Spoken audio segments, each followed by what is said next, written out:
فاجتمعنا إلى رسول الله صلى الله عليه وسلم فقال إنه لم يكن نبي من بعدي إلا كان حقا عليه أن يدل أمته على خير ما يعلمه لهم وينذرهم شرا ما يعلمه لهم أخرجه المسلم في كتاب الإمارات প্রশংসা মাত্র আল্লাহ সুবহানাহু ওয়া তাআলা, যিনি বিশ্ব জগতের একমাত্র মালিক। যে আল্লাহ সুবহানাহু ওয়া তাআলার হাতেই রয়েছে সমস্ত কল্যাণ, বিয়াদিকাল খায়র, যেমনটা আমরা দোয়ায় বলে থাকি, তার হাতেই সমস্ত কল্যাণ। এবং তিনি আমাদেরকে এই কল্যাণ হাসিলের জন্যই তার পক্ষ থেকে একটি কিতাব কোরআন নাজিল করেছেন এবং তার পক্ষ থেকে একজন রাসূলও প্রেরণ করেছেন, যাতে করে আমরা সে কল্যাণকর পথ জানতে পারি। তো যে আল্লাহ আমাদের কল্যাণ চান, যিনি চান যে আমাদের এই দুনিয়া এবং পরকালে আমরা সার্বিক নিরাপত্তা পেতে পারি, তার জন্যই ব্যবস্থা করেছেন। তাই আমরা সে সত্তার প্রশংসা করি, আমরা বলি আলহামদুলিল্লাহ। সালাতু ওয়াস সালাম প্রিয় নবী মুহাম্মদুর রাসূলুল্লাহ সাল্লাল্লাহু আলাইহি ওয়াসাল্লামের প্রতি, যার মাধ্যমে আমরা এই কল্যাণকর দিন পেয়েছি, যিনি আমাদের মাঝে সর্বশ্রেষ্ঠ, সর্বশেষ এবং রহমত স্বরূপ প্রেরিত হয়েছেন। তাই আমরা তার প্রতি সালাত এবং সালাম পাঠ করি। আমরা বলি আল্লাহুম্মা সাল্লি ওয়া সাল্লিম ওয়া বারিক আলা নবিয়িকা মুহাম্মদ। শুনুন, এটা খুতবা চলতেছে, আপনাদের অ্যাটেনশন এই দিকে নাই। প্রত্যেক ব্যক্তি যারা মসজিদে আসছেন, বিশেষ করে এটা হচ্ছে জুমার দিন এবং জুমার খুতবা চলাকালে কোনো রকমের ব্যস্ততা এখানে চলবে না। এটা আমাদের এই মানহাজগত বিষয়গুলো আমরা আপনাদেরকে বুঝাইতে পারিনি। ধর্মের ক্ষেত্রে নিজের চিন্তাকে, নিজের ব্যক্তিত্বকে প্রাধান্য দেওয়া এটা মোটেও কাম্য নয়। বিশেষ করে খুতবা চলা অবস্থায় কোনো ব্যক্তির কোনো ব্যস্ততা দেখাইতে পারবেন না। এখানে সরাসরি আপনার নজর থাকবে খতিবের দিকে এবং মনোযোগ সহকারে আপনি কথা শুনতে হবে। যেখানে বলা হয়েছে যে আপনি বসে বসে খুতবা কি হচ্ছে আপনি গুরুত্ব দিবেন না, বসে বসে যদি তসবিহ জপেন, তাহলে সেটা হবে আপনার জন্য লাগু মানে নিরর্থক কাজ, এমন কাজ যে কাজ করলে আজকের জুমার ফজিলত আপনি হারাবেন। আজকের জুমার ফজিলত কি ছিল? যে আপনি ঘর থেকে ওযু করে বের হয়ে মসজিদের উদ্দেশ্যে যে হেঁটে এসেছেন, এই প্রত্যেকটা কদমে আপনার কত নেকি রাখা ছিল, যে আপনি যদি এখন চুপ করে বসে মসজিদে যতটুকু পারতেন সালাত আদায় করতেন, খুতবা শুনতেন চুপ করে, সালাত আদায় করে নিলে আজকের মর্যাদা হলো যত কদম লেগেছে মসজিদে আসতে, তার এক কদমে 1 বছরের কিয়াম, 1 বছরের সিয়ামের নেকি আল্লাহ আপনার আমলনামায় দিয়ে দিত। এক কদমে, মানে একটা কদম ফেলছেন, 1 বছরের তাহাজ্জুদের নেকি। বিষয়টাকে আপনি কত হালকাভাবে নিয়েছেন যে আপনি মসজিদে আসলে কথা বলবেন, ইশারা করবেন, ফোনে কথা বলবেন, কোনো দায়িত্ব পালন না, মোটেও না, অন্তত খুতবা চলা অবস্থায় না। এটা শুধু আমি না, যে কোনো খতিব এখানে দাঁড়াবে, এটা বাচ্চাও যদি খতিব হয়ে দাঁড়িয়ে যায়, তাহলে তাকে ইগনোর করা বা তাকে অসম্মান করা বা তাকে মূল্যায়ন না করা, এটা আপনার কোনো অধিকারে নেই। এই জন্য যখনই অন্তত খুতবা চলা অবস্থায় কেউ নিজের ব্যস্ততা দেখাবেন না, তাহলে আপনি আপনার মর্যাদা হারাবেন, খতিবের কোনো ক্ষয়ক্ষতি হবে না, মানে আপনি নিজের সম্মানটা হারাবেন। আল্লাহ আমাদেরকে বুঝার তৌফিক দান করুন, আমিন। আজকের খুতবায় আমি যে বিষয়টা আপনাদের কাছে নিয়ে এসেছি সেটা হলো, প্রত্যেকটা মানুষের উচিত নিজের কল্যাণ কিসে আছে সেটা দেখা এবং কোন কোন কাজে কতটা কল্যাণ আছে এটা জানা।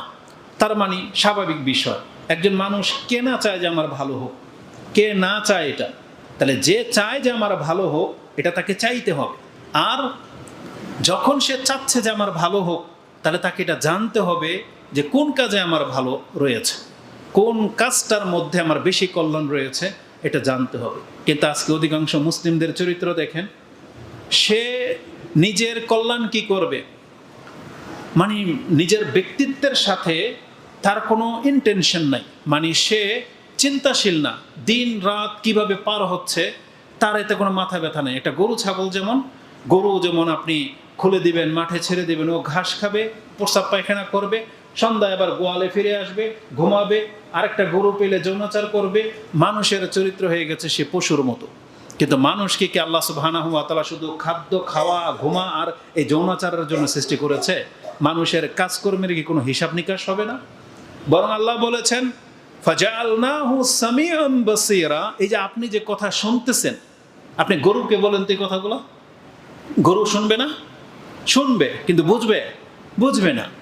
কারণ সামিআন হচ্ছে যে কথা বুঝে, মানে আপনি যে আওয়াজ শুনতেছেন এই আওয়াজগুলোতে একটা বাক্য আপনাকে দেওয়া হচ্ছে যেটা আপনি বুঝতে পারতেছেন, যেটা গরুর মধ্যে নাই। বাসীরা মানে দৃষ্টিশক্তি। গরুও দেখতে পায়, কি দেখতে পায়? এটা ঘাস সাদা না কালো না সবুজ, এটা দেখতে পায়। কিন্তু গরু এটা দেখতে পায় না এটা কি ধান গাছ না ঘাস, এটা দেখতে পায় না। কারণ গরু শুধু সবুজ দেখতে পায়, কিন্তু ধান গাছ, ধান আর ঘাস এটা মানুষ চিনতে পারে। গরু শুধু স্বাদ বোঝে, জিহ্বাতে হয়তো স্বাদ পায়, কিন্তু এটা পরখ করতে পারবে না যেটা ধান গাছ এটা গম ক্ষেত, এটা পরখ করতে পারবে না। গরু এটা বোঝে না এটা আমার মালিকের ক্ষেত নাকি অন্য ব্যক্তির ক্ষেত। ও তো ঘাস পাচ্ছে, খাচ্ছে, কিন্তু কার ঘাস খাচ্ছে এটা গরুর সেই সেন্স নাই, কিন্তু মানুষকে তো আল্লাহ এটা দিয়েছে। এই জন্য আল্লাহ বলেছেন সামিউন বাসীর, মানুষ হচ্ছে শ্রবণ শক্তিওয়ালা, দৃষ্টি শক্তিওয়ালা। কেন বলেছেন আল্লাহ এটা? লিনাবলুয়াহুম, আল্লাহ বলেছেন যাতে করে আমি তাদেরকে পরীক্ষা করতে পারি, যাতে করে মানুষ এটা বলতে না পারে কিয়ামতের মাঠে আল্লাহ আমি তো বুঝতাম না, জানতাম না। যেমন গরু, কেন আপনি কি জানেন? পশু পাখির কোনো বিচার নাই, মানে ওদের জন্য বিচার বলতে জান্নাত জাহান্নাম নাই। বিচার হবে যেমন এক গরুকে গুতা দিয়েছে, আল্লাহ ওই গরুকে শিং দেবে, শক্তি দেবে এবং বলবে দুনিয়াতে তোমাকে এই মোটা তাজা গরুটাই গুতা দিয়েছিল, এখন তুমি গুতা দিয়ে দাও হিসাব বরাবর। যখন বিচার শেষ তখন আল্লাহ বলবে কোন তোরা মাটি হয়ে যাও, তখন ওই সমস্ত পশুগুলো মাটি হয়ে যাবে। এটা দেখে কাফেররাও বলবে, যেটা আপনি সূরা আম্পারার প্রথম সূরা যেটা আন-নাবা তার শেষ আয়াতে দেখেন, তারা সেদিন বলবে, আকাঙ্ক্ষা করবে কুনতু তুরাবা, যদি আমরা এরকম মাটি হয়ে যাইতাম। তার মানে আমাদেরকে যদি এখন জাহান্নামে ফেলা না হইতো, তার মানে এটা শুধু পশুদের সাথে করা হবে, মানে পশুদের কোনো জান্নাত জাহান্নাম নাই। কিন্তু আমাদের এক শ্রেণীর বক্তাদেরকে দেখবেন ইউটিউবে, নেটিভের মধ্যে বক্তব্য পাবেন 4 প্রকারের পশু জান্নাতি, 8 প্রকারের পশু জান্নাতি। কারা? বলতেছে আসহাবে কাহাবের কুত্তা জান্নাতি, হুদহুদ পাখি, তারপরে ওই যে হেরা গুহাতে যেই কবুতর মানে মাকড়সা, আরো এরকম 4টা প্রাণীর কথা তারা বলে। যেমন কোন নবীর গাধা যেন, উযাইর আলাইহিস সালামের গাধা, তারপরে সালেহ আলাইহিস সালামের উট। তারা ওই ঘটনা থেকে নিয়ে এগুলো সাজিয়েছে। না, এটা আল্লাহ বলছে না রাসূল বলছে, এই হুজুর বলছে, আপনাদের হুজুর বলেছে এটা। অথচ আল্লাহ সুবহানাহু ওয়া তাআলা জান্নাত জাহান্নাম কোনো পশুর জন্য সৃষ্টি করে নাই। আল্লাহ এই কথা বলে নাই যে আসহাবের কাহাফের কুকুরকে আল্লাহ জান্নাত দেবে, এটা আল্লাহ বলে নাই, এটা হুজুরের বানানো কথা। কিন্তু ওগুলোই আপনাদের কাছে মজা লাগে। আলা কুল্লি হাল, আমি বোঝাতে চেয়েছি মানুষ আর জিনকে সৃষ্টি করা হয়েছে জান্নাত জাহান্নামের জন্য, তাদের বিচার হবে, হিসাব হবে। তাহলে মানুষ কেন এত উদাসীন থাকবে? তো আজকের মূল বিষয় হলো, আমি আপনাকে বোঝাতে চেয়েছি প্রত্যেকটা মানুষের উচিত নিজের কল্যাণ কিসে আছে সেটা দেখা এবং শিখা। এটার অনেক উদাহরণ থাকতে পারে। আমি সরাসরি বক্তব্যের দিকে নিয়ে আসি, যেই সেন্সে আমি আজকে আপনার কাছে বক্তব্যটা করবো সেটা হচ্ছে এই যে আমরা দুনিয়াতে অনেক কাজ করি, জমি কিনি, বিয়ে শাদীর ব্যাপারে, বন্ধুত্ব করার ব্যাপারে, বিজনেস করার ব্যাপারে। আপনি প্রত্যেকটা জিনিস জানতেছেন যে এই কাজটা আমার জন্য কল্যাণ হবে না অকল্যাণ হবে, তখন আপনি কি করেন? তদবির করেন, কারোর সাথে সলা পরামর্শ করেন। জায়গা কিনতেছেন, জমিটা অ্যাকুরেট নাকি ভুল, ভেজাল আছে, ওয়ারিশের কোনো দ্বন্দ্ব আছে নাকি এগুলো ইজমালি, অথবা নাকি এগুলো ব্যাংকের কাছে মর্গেজ দেওয়া আছে, সব তথ্য তদন্ত নেওয়ার পরে আপনি জমিটা নিচ্ছেন। কেন? যদি আপনি জেনে শুনে বাতিল জমি নেন তাহলে আপনি ধোঁকা খেয়ে যাবেন। বিয়ে শাদীর ক্ষেত্রে গিয়ে আপনি খোঁজ নেন যে মেয়ের বংশ কেমন, মেয়েটা কেমন, ছেলেকে খোঁজার জন্য ছেলের বায়োডাটা চেক করেন, ছেলের বংশ কেমন, ছেলে কি আরেকটা বিয়ে শাদী করছিল কিনা, নেশাগ্রস্ত কিনা, এগুলো জিজ্ঞেস করেন। কেন? কারণ ক্ষতি থেকে বাঁচার জন্য। তাহলে মানুষ দুনিয়ার ক্ষেত্রে এগুলো সব বোঝে যে আমার এই জায়গাতে লস লেগে যাওয়ার আশঙ্কা আছে, তাই সেজন্য সে কোনটা কল্যাণকর সেটা আগে সে যাচাই করে, খোঁজে, দেখে। আর নির্বোধ যারা, তারা এটা করে না। তাদের কাছে যখন একটা মেয়ে বোঝা হয়ে যায়, বিয়ে দিতে হবে, যার তার সাথে বিয়ে দিয়ে দিলেই হয়। যেমন ভাইয়েরা বলে, ভাইয়েরা অনেক সময় নিজের বোনকে পূজা মনে করে, কোনো তদন্ত ছাড়াই যার তার সাথে বিয়ে দিয়ে দেয়।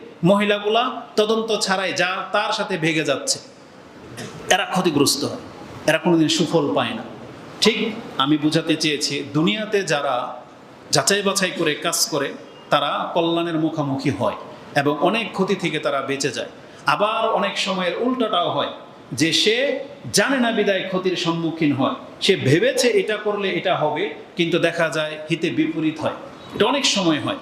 যেমন যদি দুনিয়াবি কিছু এক্সাম্পল দিয়ে দিই, যারা কৃষিকাজ করে, চাষাবাদ করে, তার কাছে এটা ধারণা হয় যে আমি এই সার প্রয়োগ করে দেখি, হতে পারে আমার ফসল বেশি হবে। প্রয়োগ করার ফলে ভুলের কারণে দেখা যায় তার পুরো ফসল জ্বলে যায়।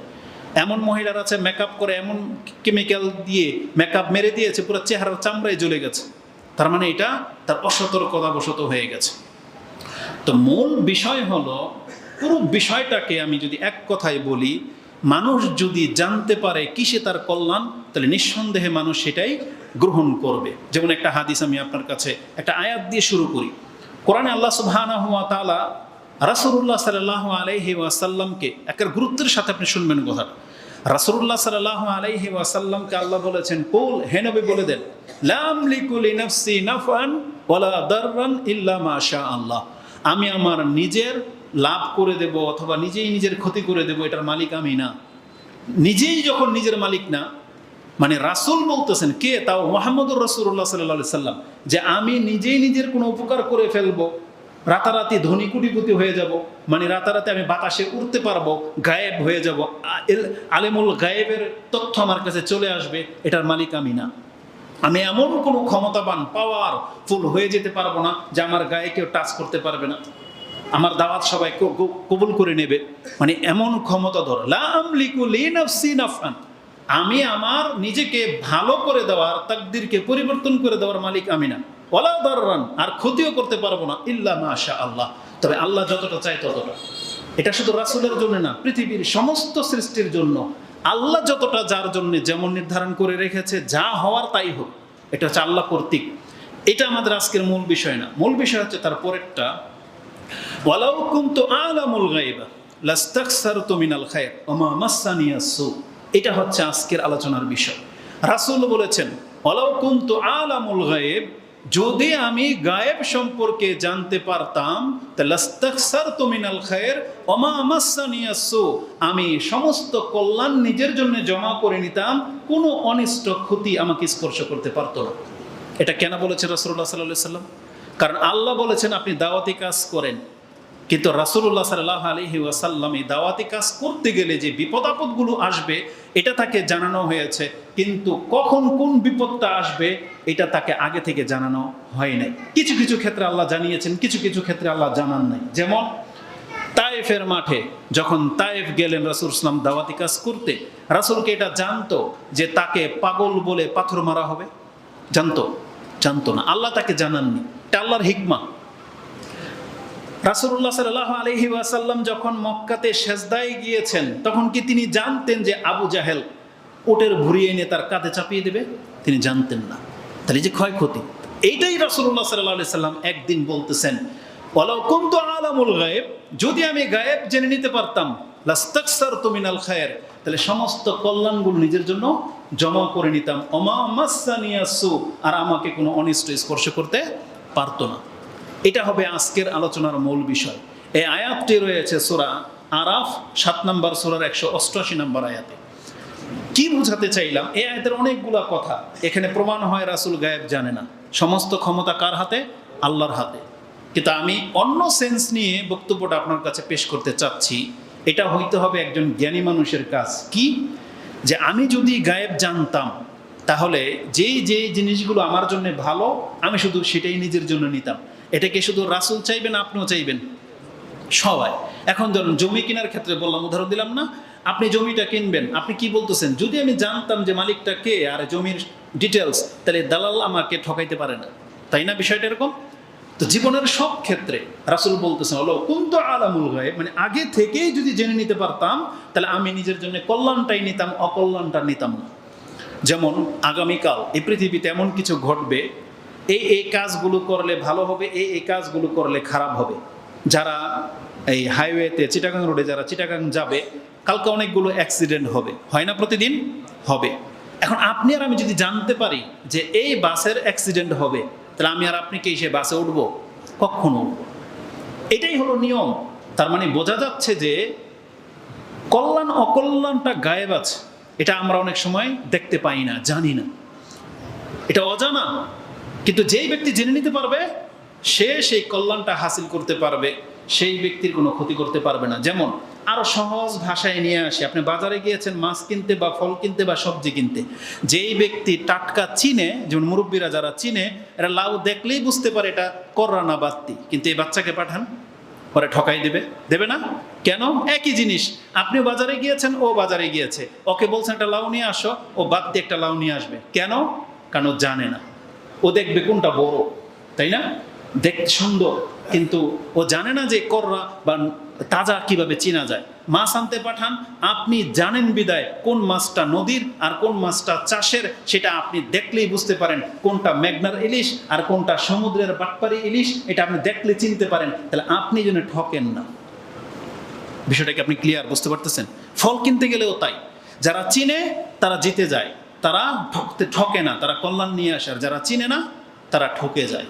তার মানে আমি বোঝাতে চাচ্ছি এটা মানুষের স্বভাব। মানুষ কখনো নিজের জন্য খারাপ কিছু চায় না, এজন্য তার জ্ঞানকে সে কাজে লাগায়। তা রাসূল সাল্লাল্লাহু আলাইহি সাল্লাম এটাই বলেছেন, যদি আমি জানতাম কিসে আমার কল্যাণ আছে, তাহলে আমি সব কল্যাণগুলি নিয়ে নিতাম। এই আয়াত থেকে কোন দৃষ্টিভঙ্গি থেকে আজকে বক্তব্যটা করব, তাহলে বোঝা যাচ্ছে যে কিছু জিনিস আছে যেটা অজানা, আপনাকে জানতে হবে সেই কল্যাণ অকল্যাণটা কি, এটা আপনাকে জানতে হবে। কারণ আল্লাহ সুবহানাহু ওয়া তাআলা বহু বিষয় সম্পর্কে, গায়েবের বহু বিষয় সম্পর্কে আমাদেরকে জানিয়ে দিয়েছেন যে মানুষ, তুমি যদি এটা করো এটা তোমার জন্য কল্যাণ, আর তুমি যদি এটা না করো তাহলে এটা তোমার জন্য অকল্যাণ। এটা আল্লাহ জানিয়েছে। যে জিনিসগুলো জানা নাই সেই সম্পর্কে আমাদের কোনো ক্ষমতা নাই, আর যে জিনিসগুলো জানা সেগুলো থেকে আপনি যে মুখ ফিরিয়ে আছেন, এটাই হলো আজকের বক্তব্যের মূল বিষয়। তাহলে কোন দিকে আমি বক্তব্যটা নিয়ে যাব, সেটা হচ্ছে এই যে আল্লাহ যে একজন আছে, জান্নাত যে জাহান্নাম আছে, এটা একদিন অজানা ছিল, মানুষ জানতো না। আল্লাহ সুবহানাহু ওয়া তাআলা জানিয়েছেন যে তোমাদের রব একজন আছে, একটা ধর্ম আছে যেটা সত্য, সেটা হচ্ছে ইসলাম। এটা জানা ছিল না, আল্লাহ জানিয়েছেন। কিন্তু আপনি এখন জানেন যে ইসলামই কল্যাণ, ইসলামের জীবন ব্যবস্থা কি কল্যাণ, মানে ইসলামের যতগুলো বিধিবিধান আছে এটাতে কল্যাণ আছে। আল্লাহ আমাদেরকে বলেছেন এই জন্য এগুলো তোমাদের জন্য হালাল, আর ইসলামে ওই বিষয়গুলোকে হারাম করেছে যেগুলো আপনার জন্য ক্ষতির কারণ। যেমন আল্লাহ সুবহানাহু ওয়া তাআলা কোরআনের একটা এক্সাম্পল দিয়ে বলেই দিয়েছেন, ওয়ায়াসআলুনাকা আনিল খামরি ওয়াল মাইসির কুল ফীহিমা ইসমুন কাবীরুন ওয়া মানাফিউ লিন-নাস ওয়া ইসমুহুমা আকবারু মিন নাফইহিমা। এটা আল্লাহ সুবহানাহু ওয়া তাআলা সূরা বাকারার আপনি 119 নম্বর আয়াতে পেয়ে যাবেন, 219 নম্বরে সূরা বাকারাতে পেয়ে যাবেন। তো আল্লাহ বলছেন যে তোমার কাছে তারা জুয়া এবং নেশা সম্পর্কে জিজ্ঞেস করতে চায়, আপনি বলে দেন এই দুইটার মধ্যে অনেক বড় পাপ আছে। তারপর আল্লাহ সুবহানাহু ওয়া তাআলা বললেন, কিছু মানুষ তো দাবি করবে যে উপকারও আছে, কিছু মদের মধ্যে, নেশার মধ্যে তারা উপকার পায়, প্রশান্তি পায়, তাদের এনার্জি নাকি বেড়ে যায়, তারপরে জুয়া খেললে টাকা ইনকাম হয়, তাই না? কিছু কল্যাণ দেখতে পাচ্ছে। আল্লাহ বলতেছেন ওয়া ইসমুহুমা আকবারু মিন নাফিহিমা, যে লাভটা তারা দেখতে পাচ্ছে সেই লাভের তুলনায় তাদের যে পাপটা হবে জুয়া খেললে, নেশা করলে, এই পাপটা তার নাফা মানে উপকারের চাইতে বেশি ক্ষতিকর। তার মানে আপনি জুয়া খেলে কোটিপতি হয়ে গেলেন, নেশা করে মোটা তাজা হয়ে গেলেন, আল্লাহ কি বলেছেন, তুমি যে পাপটা কামাইলা এটা তোমার এই উপকারের চাইতে বেশি ক্ষতি। সেটা কি? কারণ কয়দিন পরেই এই নেশার কারণে আপনার ফুসফুস পচতে শুরু করবে। যে কোটি টাকা আপনি কামিয়েছিলেন দাপটের সাথে, এটা এখন চিকিৎসায় শেষ হবে, তারপরে মরলে কি হবে? জাহান্নাম। অনেক বড় ক্ষতি, কারণ আপনি আল্লাহর অসন্তুষ্টির কাজে লিপ্ত হয়েছেন। তো আল্লাহ সুবহানাহু ওয়া তাআলা আমাদেরকে জানিয়েছেন কোন কাজে কল্যাণ, কোন কাজে অকল্যাণ।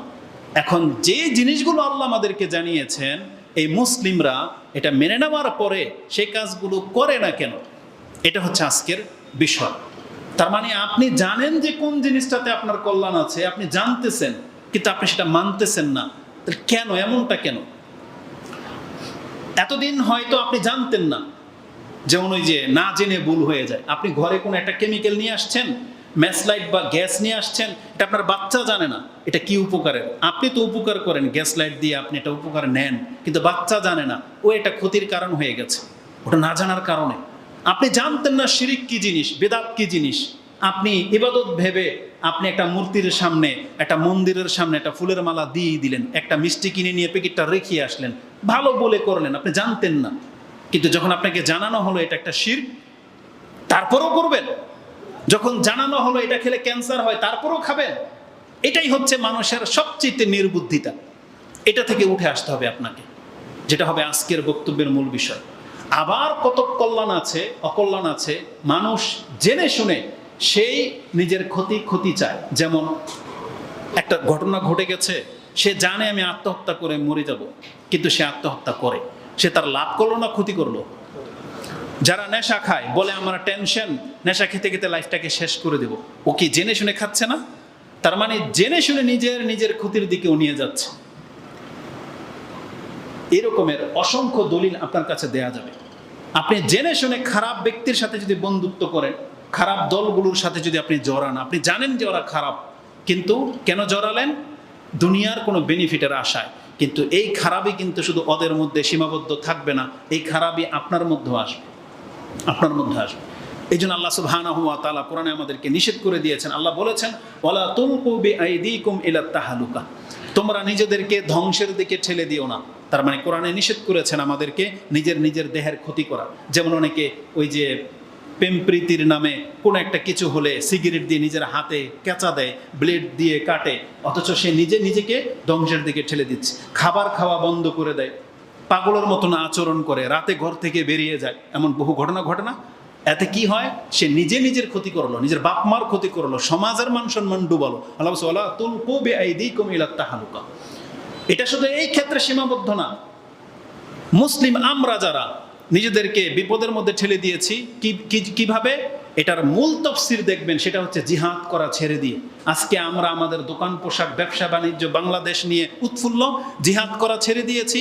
কালকে ওই কাফেররা এসে আপনার এগুলো দখল করবে, যেগুলো আপনি সাজিয়েছিলেন এগুলো দখল করবে। কেন সাহস পাবে? কারণ আপনি জিহাদ করা ছেড়ে দিয়েছেন। সেই জন্য আজকে ফিলিস্তিন, গাজার অবস্থা দেখেন। নিজের হাতে গড়া বিল্ডিংগুলো, লাখো কোটি টাকার সম্পত্তি তছনছ করে দিয়েছে ইসরায়েলের এই কাফেররা। এই ইহুদিরা সেগুলোকে তছনছ করে দিয়েছে। আপনার দুনিয়া শেষ, কিন্তু আপনি যদি ঈমান হারা হয়ে মরেন তাহলে আপনার পরকালও শেষ। তাহলে যেই জন্য আপনি ইসলাম ছেড়ে দিয়ে শুধু দুনিয়ার পেছনে ছুটলেন, একটা ভূমিকম্প আসলে আপনার বিল্ডিং তছনছ হয়ে যাবে, আপনার ইনকাম সব শেষ। একটা বড় রোগ হয়ে গেলে আপনার সমস্ত টাকা শেষ। অথচ মানুষ কিসের জন্য তাহলে কাজ করে যাচ্ছে? এই জন্য মানুষকে জানতে হবে কিসে তার কল্যাণ, কিসে তার অকল্যাণ। আল্লাহ সুবহানাহু ওয়া তাআলা আমাদেরকে এইভাবে সতর্ক সাবধান করেছেন। এবার আসুন আমি আপনাদেরকে সেই কথার দিকে নিয়ে যাই যে কিভাবে আপনি নিজের কল্যাণ করবেন। সেটা হচ্ছে আল্লাহ আমাদেরকে জানিয়েছেন, বান্দা কিসে তোমার কল্যাণ আছে। সেটা হচ্ছে এক কথায় যদি জানতে চান, সেটা হচ্ছে ইসলাম। মানুষের উচিত মানুষকে ইসলাম গ্রহণ করে নেওয়া। মানুষের উচিত তার নবী যেই কথাগুলো রেখে গেছেন সেই কথাগুলো ফলো করা। ইসলামে যেগুলো হালাল করেছেন সেই হালালগুলো বক্ষণ করা, যেগুলো হারাম করেছেন সেগুলো থেকে নিজেকে বাঁচানো। এটা মানুষের দায়িত্ব, কারণ এতেই মানুষের কল্যাণ রয়েছে। কিন্তু অধিকাংশ মানুষ এখান থেকে উদাসীন, মানে বেখবর। তো আল্লাহ সুবহানাহু ওয়া তাআলা কোরআন হাদিসে আমাদেরকে যেটা জানিয়েছেন, এবার আসুন আমি আপনাদেরকে সেই দিকে নিয়ে যাই যে কল্যাণ আর অকল্যাণটা কিভাবে আল্লাহ জানিয়েছে। প্রথমে একটা আয়াত পাঠ করেছিলাম, যে আয়াতটি আপনি পেয়ে যাবেন সূরা নিসা 4 নম্বর সূরা, আপনি 79 নম্বর আয়াতে পেয়ে যাবেন। কোরআনে আল্লাহ সুবহানাহু ওয়া তাআলা বলেছেন, হে নবী আপনি জানিয়ে দেন, মা আসাবাকা, এটা আল্লাহ রাসূলকে বলেছেন, মা আসাবাকা মিন হাসানাতিন ফামিনাল্লাহ। হে মানুষ তুমি জেনে নাও, তুমি যে কল্যাণ প্রাপ্ত হয়েছো এটা আল্লাহর পক্ষ থেকে। রাসূলকে বলেছেন মা আসাবা মিন হাসানাতিন, আপনি যত কল্যাণ পেয়েছেন ফামিনাল্লাহ, এটা আল্লাহর পক্ষ থেকে। ওমা আসাবাকা মিন সাইয়্যাহ, আর মানুষের সাথে যে খারাপগুলো হয়, ফামিন নাফসিক, এটা তোমার অন্তরের কারণে, তোমার ব্যক্তিত্বের কারণে। ওয়ারসালনাকা লিন-নাসি রাসূলান ওয়া কাফা বিল্লাহি শাহিদা। আল্লাহ বলেছেন আমি আপনাকে সমস্ত মানুষের জন্য রাসূল করে পাঠালাম, আর এই বিষয়ে আল্লাহ সাক্ষী হিসেবে যথেষ্ট। মানে আল্লাহ নিজেই সাক্ষী, কেউ মানুক আর না মানুক, আপনি যে রাসূল সমস্ত মানুষের জন্য, এটা মানুষ মানুক বা না মানুক, আমি আল্লাহই যথেষ্ট সাক্ষী হিসেবে। তার মানে আল্লাহ নিজে সাক্ষী দিয়ে দিয়েছেন মুহাম্মদুর রাসূলুল্লাহ সাল্লাল্লাহু আলাইহি ওয়াসাল্লাম হচ্ছেন আল্লাহর রাসূল। এখন আমাদেরকে কি করতে হবে? তার কথা মোতাবেক চলতে হবে। তাহলে আল্লাহ যে বলেছেন আমরা যে কল্যাণ প্রাপ্ত হই সেটা আল্লাহর পক্ষ থেকে, আর যে বিপদ আপদগুলো আসে সেটা আমাদের কারণে। কেন বলেছেন আল্লাহ সুবহানাহু ওয়া তাআলা এই কথা? এটা ঠিক ওই আয়াতগুলোর ব্যাখ্যা করে যে আয়াতগুলোতে আল্লাহ সুবহানাহু ওয়া তাআলা বলেছেন ওমা আসাবাকুম মিন মুসিবাতিন ফাবিমা কাসাবাত আইদিকুম ওয়া ইয়াফু আন কাসীর। আল্লাহ বলেছেন এই পৃথিবীতে মানুষ যে ক্ষতির মধ্যে পড়ে, এই ক্ষতি যে নিজের নফসের কারণে, এটার কিভাবে হয়? যেমন আপনার একটা ভুল সিদ্ধান্তের কারণে, আপনার যাচাই বাছাই করে কাজ না করার কারণে যে ক্ষয়ক্ষতিগুলো হয় সেটা হয়, পাপের কারণে শাস্তি আসে। আর আল্লাহ সুবহানাহু ওয়া তাআলা বলেছেন মানুষ যদি পাপ না করতো তাহলে আল্লাহর পক্ষ থেকে যে নেয়ামত সেটা কোনোদিন বন্ধ হতো না, বরং আল্লাহ এটাকে আরো অঢেলভাবে আপনাকে দিত। এই জন্য এটা যে আমাদের পাপের কারণে হয়, তার পরের অংশে আল্লাহ বলে দিয়েছেন ওয়ায়াফু আন কাসীর, যদিও আল্লাহ তোমাদের অনেক পাপকে নিজের পক্ষ থেকে ক্ষমা করেই যাচ্ছেন। তার মানে আমাদের জীবনের যে ঘাটতিগুলো, যে ক্ষতিগুলো হচ্ছে, এটা আমাদের অনেক বড় বড় পাপের কারণে হচ্ছে। যদিও সব পাপের কারণে যদি আল্লাহ আমাদেরকে শাস্তি দিতেন তাহলে এতদিন আমরা বেঁচে থাকতে পারতাম না, বরং আল্লাহ বলেছেন যেটা মারাত্মক পাপ এটার জন্য হয়তো তোমাকে মাঝে মাঝে ক্ষয়ক্ষতিতে আমি করে দিই, কিন্তু এছাড়া যে তোমার দ্বারা প্রতিনিয়ত যে পাপ হয়ে যাচ্ছে ওয়ায়াফু আন কাসীর, আল্লাহ সেগুলোকে ক্ষমার দৃষ্টিতে দেখতেছেন, না হলে বান্দা তুমি টিকে থাকতে পারতে না। তো আল্লাহ সুবহানাহু ওয়া তাআলা যে কল্যাণ আল্লাহর পক্ষ থেকে, যেমন ইসলাম, আমি আর আপনি জানতাম না যে ইসলাম বলে কোনো জিনিস আছে, কিন্তু এটা আল্লাহ আমাদেরকে জানিয়েছেন। আপনি আর আমি জানতাম না যে জান্নাত একটা জায়গা সৃষ্টি হয়ে রাখা হয়েছে, যারা ভালো কাজ করবে তাদের জন্য সেই জান্নাত, কিন্তু আল্লাহ সেটা আমাদেরকে জানিয়েছেন। তাহলে এই কল্যাণটা আল্লাহর পক্ষ থেকে। পৃথিবীতে মানুষ মানুষের গোলামি করত, কিন্তু আল্লাহ রাসূল পাঠিয়ে দিয়ে সেই গোলামিটাকে নাকচ করে দিয়েছেন, যে মানুষ মানুষের গোলামি করতে পারে না, বরং মানুষ গোলামি করবে তার যে স্রষ্টা এই মানুষকে সৃষ্টি করেছেন। মানে মানুষের গোলামি থেকে মুক্ত করে আল্লাহর গোলাম বানানোর জন্যই রাসূলরা পৃথিবীতে এসেছিলেন। এই জন্য যারা আল্লাহর কাজ করবে তারা আপনাকে কোনোদিন নিজের দিকে ডাকবে না, তারা আপনাকে আল্লাহর সাথে পরিচয় করিয়ে দিবে। পৃথিবীর কোনো পীর, কোনো হুজুর যদি সে আল্লাহকে বাদ দিয়ে নিজেকে ফেস করে যে আমার মরিদ হন বা আমার ধন্না ধরেন, আমি আপনাদেরকে জান্নাত নিয়ে যাব, আল্লাহর কাছ থেকে জোর করে আপনাকে জাহান্নাম থেকে ছিনিয়ে আনবো, এগুলা প্রতারণা ছাড়া আর কিছু না। কারণ নবীরা কোনোদিন এই কাজটা করে নাই, বরং নবীদের দাওয়াত ছিল ইন্নাল্লাহা রাব্বি ওয়া রাব্বুকুম ফা'বুদু, আল্লাহ হচ্ছেন আমার এবং তোমাদের রব, তার ইবাদত করো, হাযা সিরাতুম মুস্তাকিম, এটাই হচ্ছে সঠিক পথ।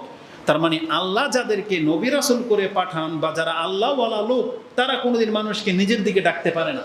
তাদের কাজ হবে বান্দাকে আল্লাহর সাথে পরিচয় করে দেয়া।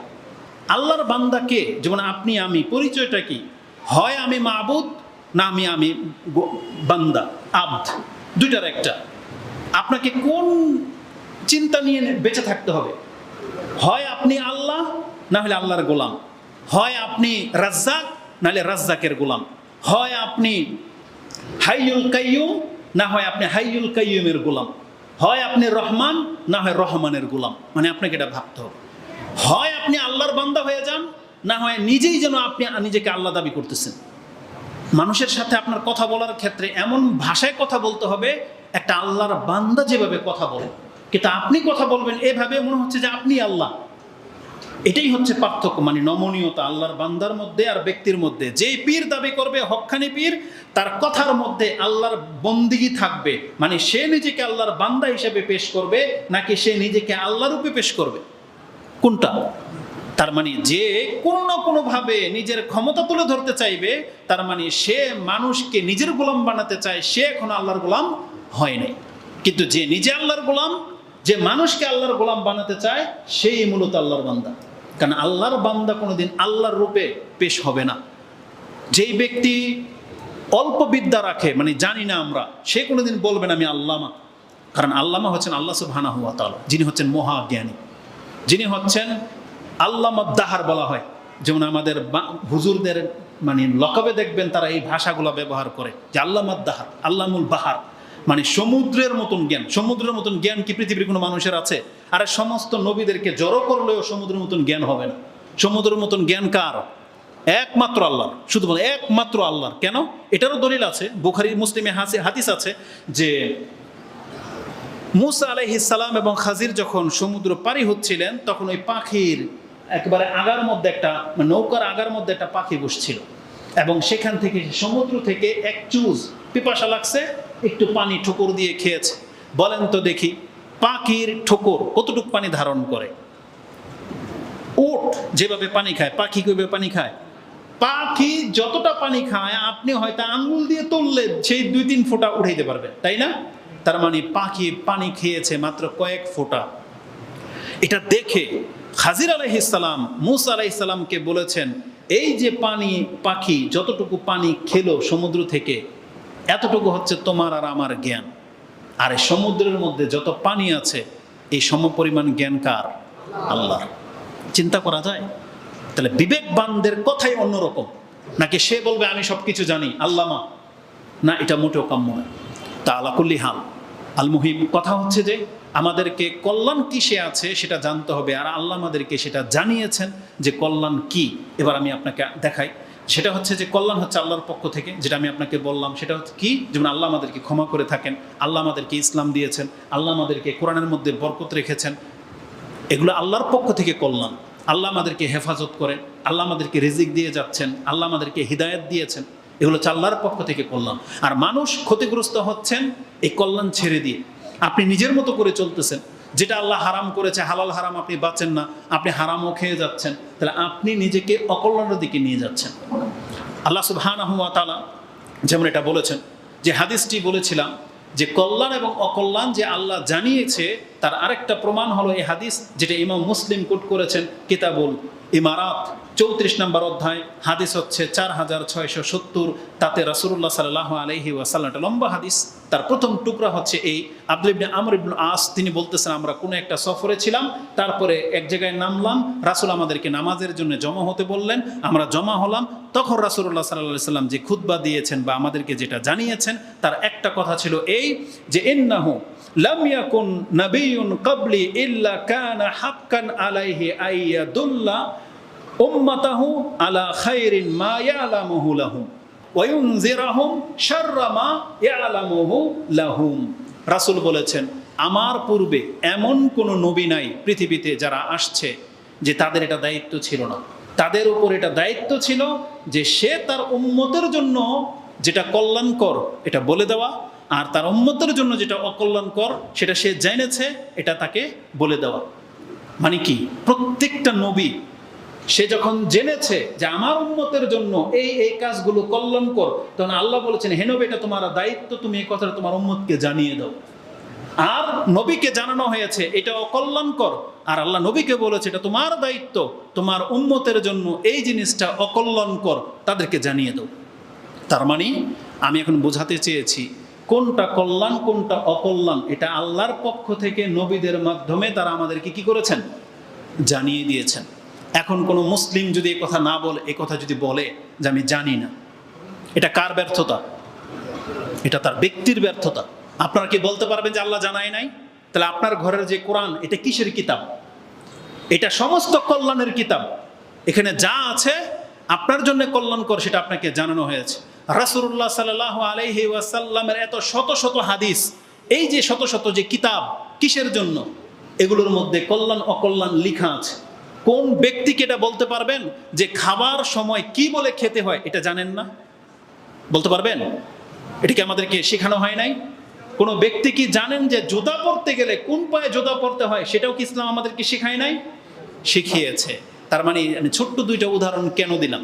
আপনি প্রস্রাব পায়খানা করবেন সবচেয়ে খারাপ জায়গায় না, সেই জায়গাতে ইসলাম আছে না নাই? তাহলে সেখানে আপনি কিভাবে ঢুকবেন, কি বলে ঢুকবেন, এটা কি ইসলাম শিখায় নাই? তার মানে ইসলাম যেখানে একটা তুচ্ছ বিষয়কে যখন শিখায়, তাহলে আপনি রাষ্ট্র কিভাবে পরিচালনা করবেন, আপনার সংসার কিভাবে চলবে, ইনকাম কিভাবে হবে, আপনি সারাদিন কি করবেন, ইসলামকে এটা শিখায় নাই? তার মানে ইসলাম আমাদেরকে সব শিখিয়েছে, কোনো কিছু গোপন নাই। যেটা কল্যাণকর গোপন ছিল আল্লাহ ওহির মাধ্যমে মুহাম্মদ সাল্লাল্লাহু আলাইহি ওয়াসাল্লামের মাধ্যমে সেটা কি করেছেন, জানিয়ে দিয়েছেন। তার দলিল স্পষ্ট এই হাদিস। শুধু নবী কেন, আমাদের নবী কেন, প্রত্যেক নবী এটা করেছেন, যে তার জাতির জন্য যেটা কল্যাণ সেটা তারা জানিয়ে দিয়েছেন, যে এই কাজটা কল্যাণ, এই কাজটা অকল্যাণ। আর উপরন্তু আমাদের নবী মুহাম্মদুর রাসূলুল্লাহ সাল্লাল্লাহু আলাইহি ওয়াসাল্লাম, তার ক্ষেত্রে আল্লাহ কোনো কিছু গোপন রাখে নাই। যেমন ধরেন কিছু কিছু জাতির ক্ষেত্রে কিছু কিছু আল্লাহ গোপন রেখেছিলেন, বলেন নাই। যেমন এই যে জুমার দিনের ব্যাপারে হাদিসে কি আছে, বনি ইসরায়েলরা জুমার দিন পায় নাই, তারা একদল বেছে নিল শনিবারকে, আরেক দল বেছে নিল রবিবারকে। তারা মনে করলো যে ওরা আমাদের আগে, কিন্তু আল্লাহ সুবহানাহু ওয়া তাআলা মুহাম্মদ সাল্লাল্লাহু আলাইহি ওয়াসাল্লামকে জানিয়ে দিলেন যে শনিবারের আগে শুক্রবার। তার মানে যে জুমার দিন, এটা আপনি যখন সার্কেল করবেন, রাউন্ড করবেন, আপনার কাছে মনে হচ্ছে কি শনি আগে না, শনি রবি সোম মঙ্গল বুধ বৃহস্পতি শুক্র, শুক্র সবার শেষে আসে না, এবং এটাকে গোল করে দেন। দেখেন তো কি হয়। তার মানে গোল যখন করে দিবেন, শনিবারের আগে কি শুক্রবার, তাই না? এটা ওরা জানতো না যে শুক্রবারের ফজিলত যে বেশি, এটা আল্লাহ বনি ইসরায়েলদেরকে দেয় নাই। এটা কাকে দিয়েছে? আমাদের নবী মুহাম্মদুর রাসূলুল্লাহ সাল্লাল্লাহু আলাইহি সাল্লামকে দিয়েছে। তার মানে পৃথিবীর জন্য যেটা কল্যাণকর, অকল্যাণকর, এটা পূর্বের জাতির কাছে কিছু কিছু জিনিস আল্লাহ জানাননি। কদরের রাত্রের কথা করা জানতো, ওদেরকে রমজান মাস ছিল, কিন্তু এটা কাকে দিয়েছে? আল্লাহ মুসলিমকে দিয়েছে। এটা করার পরে যখন পৃথিবীতে আর কল্যাণ অকল্যাণের কোনো বিষয় যখন বাকি নাই, পরিপূর্ণ করে দেওয়া হয়েছে আমাদের নবী মুহাম্মদ সাল্লাল্লাহু আলাইহি ওয়াসাল্লামের মাধ্যমে, ওই তখনই আল্লাহ নাজিল করে দিয়েছেন আল-ইয়াউমা আকমালতু লাকুম দীনাকুম ওয়া আতমামতু আলাইকুম নি'মাহ ওয়া রাদিতু লাকুম আল-ইসলাম দীনা, যেটা সূরা মাইদাতে আছে। আল্লাহ বলেছেন, যাও, আজকে আমি মুহাম্মদ তোমার মাধ্যমে পৃথিবীর কল্যাণ অকল্যাণ সব পূর্ণ করে দিলাম। ওয়া আতমামতু আলাইকুম নি'মাহ, আল্লাহ বলেছেন আমার পক্ষ থেকে আজকে আমি তোমাদেরকে নেয়ামত পূর্ণ করে দিলাম। তার মানে ইসলাম ধর্মের মধ্যে, এই বিধিবিধানের মধ্যে আল্লাহর পূর্ণ নেয়ামতটা আছে। এখন আপনি কতটুকু গ্রহণ করেছেন, এটা হচ্ছে আজকের ব্যাপার, যে আপনি এই ইসলাম থেকে কতটুকু কল্যাণ হাসিল করেছেন। আমি যদি এখন সময় থাকতো আমার, আমি আপনাকে দেখাতাম যে আপনি যে ঘর থেকে বের হন, বিসমিল্লাহ না বলে যখন বের হন, কতটা ক্ষতির সম্মুখীন হন, আর বিসমিল্লাহ বলে যদি বের হইতেন কতটা কল্যাণ প্রাপ্ত হতেন। একটা হাদিস বলেই দিই, ওই হাদিসের মধ্যে এটা আছে, যেই ব্যক্তি ঘর থেকে বিসমিল্লাহ, তাওয়াক্কালতু আলাল্লাহ, লা হাওলা ওয়ালা কুওয়াতা ইল্লা বিল্লাহ, এই মাত্র 3টা বাক্য যদি বলে, ফেরেশতার পক্ষ থেকে বলা হয় হুদিতা কুফিতা, 3টা শব্দ বলে। এক হচ্ছে হিদায়াত প্রাপ্ত হয়ে গেলা, ডিফেন্স পেয়ে গেলা, নিরাপত্তা পেয়ে গেলা, কুফিতা। আরেকটা হচ্ছে মানে ক্ষতি থেকে বেঁচে গেলা। শয়তানও তখন আরেক শয়তানকে বলে কাইফা বিমান, এই ব্যক্তির সাথে এখন তুমি কিভাবে পারবা, যে ব্যক্তি হুদিয়া কুফিয়া, ওই শব্দটাই মনে পড়তেছে না, 3টা ভাষা বলেছিল, যে শয়তান শয়তানকে বলে আজকে তুমি ওকে কিভাবে গুমরাহ করবা, ও তো বিসমিল্লাহ বলে ঘর থেকে বেরিয়েছে, ও তো হেদায়েত পেয়ে গেল, ও তো আল্লাহর পক্ষ থেকে নিরাপত্তা পেয়ে গেল, এবং ওকে তো এখন আল্লাহর পক্ষ থেকে হেফাজতের দায়িত্ব নিয়ে নেওয়া হয়েছে। বুঝেন? কিন্তু আমরা বিসমিল্লাহ না বলার কারণে আমাদের ওই যে জিনে ধরে, ভূতে ধরে। আপনাদেরকে কেন ধরে বারবার? ওই সমস্ত অধিকাংশ ঘরগুলোর মধ্যে এমন কেন নজর লেগে যায়, বা জিনের আসর, জাদুটোনা, এগুলোই কেন আপনাদের? তাবিজ কবজ নিয়ে আপনাদেরকে চলতে হয় কেন? আমাদেরও তো সন্তান আছে, আমাদের হাত টাত আপনি দেখেন তো আমাদের কাছে কোনো টাকা তোগা আছে কিনা? আমাদেরও তো বাচ্চা আছে, আমাদের বাচ্চাগুলোকে চেক করেন তো, ওরা তো তাবিজ ছাড়া বেঁচে আছে, ওরা তো কালি ছাড়া বেঁচে আছে। কারণ আমরা কার ভরসায় চলি? আল্লাহর ভরসায়। তাহলে আপনাদের আল্লাহ ভরসার সাথে কালি লাগে কেন, তাবিজ লাগে কেন আপনাদের? যেই কথাটা দিয়ে তাবিজটা লেখা হবে, তাহলে সেটা আপনি মুখস্থ করে কেন নেন না? আপনার দাবি হলো হুজুর তো কোরআন দিয়ে তাবিজ দিয়েছে, তাবিজ কি পুরো কোরআনটা লেখা দিছে? 2-1টা আয়াত না, তাহলে সেই আয়াতটা আপনি মুখস্থ করেন না কেন? তার মানে আপনার নিয়তের মধ্যে সমস্যা আছে। আপনি চাচ্ছেন মুশরিকের মতো জীবনযাপন করতে, কিন্তু আপনার যদি আল্লাহর ব্যাপারে যদি আপনার কনফিডেন্স ভালো থাকতো, যে আমি আল্লাহর বান্দা, আল্লাহর ভরসায় আমি চলি, তাহলে কালি তাগা এগুলোর আপনার প্রয়োজন হতো না। তার মানে আমি বোঝাতে চাচ্ছি, মানুষ যখন ইসলামের রীতিনীতি নিয়ম নীতি পালন না করবে, যে যতটুকু পালন করবেন ততটুকু কল্যাণ পাবেন, যে যতটুকু পালন করতেছেন না, আপনার দুনিয়াও ক্ষতিগ্রস্ত হচ্ছে, আপনার পরকালও বরবাদ হচ্ছে। আজকে রাষ্ট্র ব্যবস্থা দেখেন, মুহাম্মদুর রাসূলুল্লাহ সাল্লাল্লাহু আলাইহি ওয়াসাল্লামকে একটা রাষ্ট্র ব্যবস্থা কায়েম করে যায় নাই? তিনি বলে দিয়েছিলেন না, যারা চুরি করবে তার হাত কাটা হবে, জেনা করবে বিবাহিত তাকে রজম করা হবে, নেশা করবে তাকে বেত্রাঘাত করা হবে। এই নিয়মগুলি কি পালন করা হয় নাই? তারপরের চিত্র কি? মদিনাতে কি মানে জেনা বেড়ে গিয়েছিল, লুটতারাজ বেড়ে গিয়েছিল? তার মানে আল্লাহর বিচার যখন কায়েম হয়ে যাবে, ক্রাইম কমে যাবে, অপরাধ কমে যাবে। আজকে কেন আপনার জীবনের নিরাপত্তা নাই? কেন আপনাকে রাস্তায় বাড়াইলে, এই যে কাজীপাড়া মদনপুরের স্থান থেকে এখানে রাতের 11টা বাজে আসতে আপনার অন্তর কাঁপে কেন? রাসূল সাল্লাল্লাহু আলাইহি ওয়াসাল্লাম তো এমন একটা ইসলাম রেখে গিয়েছিলেন, বলেছিলেন একজন মহিলা ইয়ামান থেকে মক্কা পর্যন্ত সফর করবে নির্দ্বিধায়। পৃথিবীতে কেমন একটা নজির কায়েম হয় নাই? নিরাপত্তাকে সৌদি আরবে নাই। আপনি মাইলকে মাইল ঘুরেন তো দেখি 1400 বছর এই ক্রাইমের যুগে, তারপরও তো আপনার কোনো ভয় নাই, কোনো টেনশন ছাড়াই আপনি কয়েকশো কিলোমিটার গাড়ি নিয়ে যেতে পারবেন, আপনার কোনো ভয় নেই। বাংলার জমিনের মধ্যে আপনার 90% মুসলিম বাস করেন, অথচ আপনার মহল্লায় ঢুকবেন 1 কিলোমিটার জায়গায় আপনি পেরেশান, সম্পদ নিয়ে আসতে পারবেন না। কেন? এটা কোন চরিত্রের মুসলিম আমরা? আপনি নিজেকে দাবিও করতেছেন মুসলিম, অথচ আপনি জানেন না যে একজন মুসলিমের রক্ত, মুসলিমের ইজ্জত, মুসলিমের মান সম্মানের মূল্য কি। এই সামান্য একটা মোবাইলের জন্য আপনি একটা কূপ দিয়ে দিলেন একজন মুসলিমের গায়ে, মানে কি এটা? আপনি কোন ধর্মের অনুসারী? আরে আপনি তো প্রত্যেকটা লোক যারা ডাকাতি করে, ছিনতাই করে, প্রত্যেকটা ফেরাউন টাইপের লোক, প্রত্যেকটা। আপনি শুধু ফেরাউনকে গালি দেন, আপনার ঘরের মধ্যে ফেরাউন জন্ম। বাপ হয়ে আপনি জানেন যে আপনার ছেলে চুরি বাটপারি করে খায়, তাহলে মানে আপনার ঘরে আপনি ফেরাউন পালতেছেন, আপনি ফেরাউনকে গালি দেন। একটা মুসলিম কোনোদিন এই চরিত্র হতে পারে না। এই জন্য আপনাদেরকে আমরা বলবো, কল্যাণ পেতে চান ইসলাম পালন করে। একটু আগে আমি যখন এখানে এসেছি, আমি মুরব্বীদেরকে বলবো আপনারা দুঃখ নিয়েন না। আপনি কি জানেন আমরা হুজুররা আপনাদেরকে ইসলাম বুঝাইতে ব্যর্থ হয়েছে? আপনার বয়সটা একবার চিন্তা করেন, আর এই সময়টা চিন্তা করেন। আমি এখানে এসেছি 11:30টায়। আজকে কি দিন? জুমার দিন। কোনো ব্যক্তিকে এটা জানেন, এই হাদিস শুনেছেন, যেই ব্যক্তি যত দ্রুত মসজিদে আসবে সে একটা ওটের নেকি পাবে, তারপরে গরু, তারপরে মুরগি, এক পর্যায়ে কি ডিম, তাই না? তাহলে যে মুরব্বীরা বয়স হয়ে গেছে, আপনার এখন আর ওই চাহিদা নাই, খায়েশ নাই, দুনিয়ার রং ঢং নাই, দাড়ি সাদা হয়ে গেছে, আপনাকেও কি 11:30টা পর্যন্ত এই চায়ের দোকানে বসে থাকতে হবে? কি কাজ এটার? কি কাজ? আপনার বাঁচবেন কয়দিন? আপনাকে আমরা হুজুররা এটাই শিখাইতে পারি নাই যে আপনার এই বয়সটা মূল্যবান, আপনার প্রত্যেকটা ঘড়ির কাঁটা মূল্যবান। আপনি কিভাবে পার করতেছেন আপনি দেখেন। জীবনের পাপ কি সব ভুলে গেছেন, নাকি আল্লাহর পক্ষ থেকে সার্টিফিকেট চলে আসছে যে আল্লাহ আপনাকে মাফ করে দিছে? তার মানে ওগুলোর বিচার যদি শুরু হয়ে যায় কি হবে? তাহলে আমরা আমাদের মুরব্বীদেরকে বলবো, এই বয়সটা জুমার দিন অন্তত এই দোকানে বসে থাকার মতন ব্যাপার না, এটা বিষয় না। আপনি কি জানেন যে এটার নিয়মটা কি ছিল? উচিত ছিল একটা দিন অন্তত আপনি 10টা বাজে মসজিদে চলে আসেন। যারা কোরআন পড়তে পারেন, নামাজ পড়ে 2 রাকাত নামাজ পড়ে আরো পড়েন, যতটুকু পারেন পড়েন, পড়তে থাকেন, আপনাকে কেউ বাধা দেবে না। তারপরে ক্লান্ত হয়ে যাবেন বা কিছু কোরআন নেন, একটু লম্বা করে আল্লাহর কাছে দোয়া করেন, খতিব আসা পর্যন্ত। এটাই হবে আজকের জুমার দিনের কাজ। একটা দিনের 1টা ঘন্টা আপনি আল্লাহর জন্য দিতে পারবেন না? আর এই দোকান আপনাকে কি দিয়েছে? আপনাকে যদিও যারা সিগারেট খোর, চা খোর আছেন, আপনার পকেটের টাকা তো আপনাকে কিনে খেতে হয়েছে, নাকি আজ পর্যন্ত এমন রেকর্ড রয়েছে যে হোটেলের সামনে বসে থাকার কারণে দোকানদার ইচ্ছা করে আপনাকে এক কাপ চা বানিয়ে দিয়েছে, যে ওখানে বসে থাকলে আমাকে 1 কাপ চা দেয়? তার মানে আপনার ফায়দাটা কি এখানে? কি কাজ আপনার এখানে? তার মানে উদ্দেশ্যহীন জীবন। একটা মুসলিম কোনোদিন এমন হইতে পারে না। মুসলিম সব সময় নিজের কল্যাণ চাইবে, সব সময়। কিসে আমার কল্যাণ আছে? এটা শুধুমাত্র এটা বক্তব্য না, আপনাকে আমি আমার দিন বোঝাতে চাচ্ছি, আপনি ইসলামটাকে বোঝেন। আমরা মুসলিমরা কি, আল্লাহ কেন আমাদেরকে পৃথিবীতে পাঠিয়েছে, এই কথাগুলোকে হিন্দুরা মানবে? এই কথাগুলো কি খ্রিস্টানদের জন্য? এগুলো কাদের জন্য? আপনার জন্য। কেন? আপনি নিজেকে মুসলিম দাবি করেছেন। তাহলে আপনি মুসলিম দাবি করলে আপনি আপনার ধর্ম কেন মানবেন না? এটা কোন ধরনের নীতি? কে মানবে তাহলে? কবে মানবেন? এই জন্য আমি মুসলিম ভাই হিসেবে বলবো না, আমাদেরকে আল্লাহর দিকে ফিরতে হবে। কল্যাণ কি সাথে আপনাকে সেটা দেখতে হবে।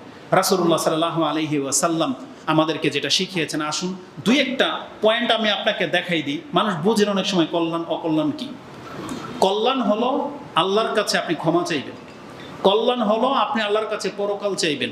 কল্যাণ হলো যতটুকু সম্ভব আপনি নিজেকে ইবাদতের সাথে লাগিয়ে রাখবেন। আপনি কি জানেন না যে একবার সুবহানাল্লাহ বললে কি হয়? জানেন না এটা? একবার আলহামদুলিল্লাহ বললে কি হয়? এটা জানেন না? জানানো হয় নাই? মুসলিমের প্রথম হাদিস, রাসূল বলেছেন সুবহানাল্লাহি ওয়ালহামদুলিল্লাহি তামলাআনি আও তামলাউ মা বাইনাস সামাওয়াতি ওয়াল আরদ। যখন একজন ব্যক্তি বলে সুবহানাল্লাহ আলহামদুলিল্লাহ, এইভাবে যখন বলে, তার নেকির পাল্লা কয়টা? দুইটা না? আমাদেরকে তো জানানো হয়েছে মিজানের পাল্লা কয়টা? দুইটা।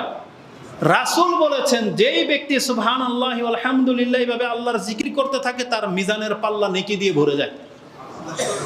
আর বলেছেন যদি আপনি বুঝতে না পারেন সেটা নেকিটা কত, তার মানে এই জমিন থেকে আসমান কতটা দূরত্বে আছে আপনি মাপতে পারবেন কোনোদিন? আল্লাহ বলেছেন তাহলে তুমি জেনে রাখো, এইভাবে 7 আকাশ 7 জমিনের মাঝে যে গ্যাপ আছে, যখন কোনো ব্যক্তি আল্লাহর জিকির করে সুবহানাল্লাহি ওয়া আলহামদুলিল্লাহ, এই সমস্ত গ্যাপগুলো নেকি দিয়ে ভরে যায়। এটা আমরা জানি, কিন্তু আমাদের জবান চলে না কেন? এত সহজ শব্দ কিন্তু জবান কেন চলে না? আপনার একবারও চিন্তা হয় না কেন আপনার মুখ দিয়ে এই জিকিরগুলো বের হয় না? কারণ তৌফিক নেই। মানে আপনাকে আল্লাহ সেই তৌফিক দিচ্ছে না, কারণ আপনার অন্তরে সেই কথাটা জাগে নাই, সেই জন্য। অথচ আপনার কান কিন্তু শুনেছে, কোনো না কোনো দিন তো শুনেছিলেন, কিন্তু আপনি জানেন না, আপনার অন্তর সেটা নিচ্ছে না। কেন? এই উদাসীন সময় নষ্ট করা, ইবাদতবিহীন। আপনি 5 ওয়াক্ত সালাত ছেড়ে দিয়েছেন, সারাদিন আপনি যেভাবে বেঁচে আছেন, আপনিও বেঁচে আছেন, আমিও বেঁচে আছি। এই প্রথম কাতারে যারা 5 ওয়াক্ত নামাজ পড়ে তাদেরও দিন পার হয়। 24 ঘন্টা পরে যখন আপনি বিছানায় যান, আপনি রেজাল্টটা হিসাব করেন তো, যে আজকে আমি অনুষ্ঠানে গিয়েছিলাম, দোকানেও বসেছিলাম, বাজারঘাট করেছি, চাকরি টাকরি সব করেছি, শুধু 5 ওয়াক্ত নামাজ আপনি পড়েন নাই। আপনার মতোই আরেকজন ব্যক্তি সব করেছে 5 ওয়াক্ত নামাজের সাথে। বলেন তো এই দুই ব্যক্তির রেজাল্টটা কি? একজন মুসলিম হয়ে আল্লাহর সামনে শুয়েছে, একজন অমুসলিমের মতো আল্লাহর কাছে শুয়ে আছে। মরলে কি হবে রেজাল্ট? এই 5 ওয়াক্ত নামাজ আপনার উপরে এত বড় বোঝা হয়ে গেল, যেটা আপনার নাজাতের সাবাব, যেটা আপনার পরিচয়, যে আমি 5 ওয়াক্ত নামাজ পড়ি মানে আমি মুসলিম। এই কথাটা কেন আপনি বুঝবেন না? আর আপনি 5 ওয়াক্ত নামাজ পড়লেন না, আপনি হুজুরের গালে দিতে পারেন, বলতে পারেন এটা ওয়াহাবি, উমুক তুমুক, আরেক দলের লোক।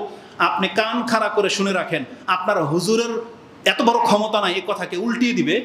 যেই ব্যক্তি নামাজ আদায় করে না, ইসলামে তার কোনো অংশ নাই। আর এই ফতুয়া আমাদের হুজুর দেয় নাই, এই ফতুয়া দিয়েছে ওমর রাদিয়াল্লাহু তাআলা আনহু।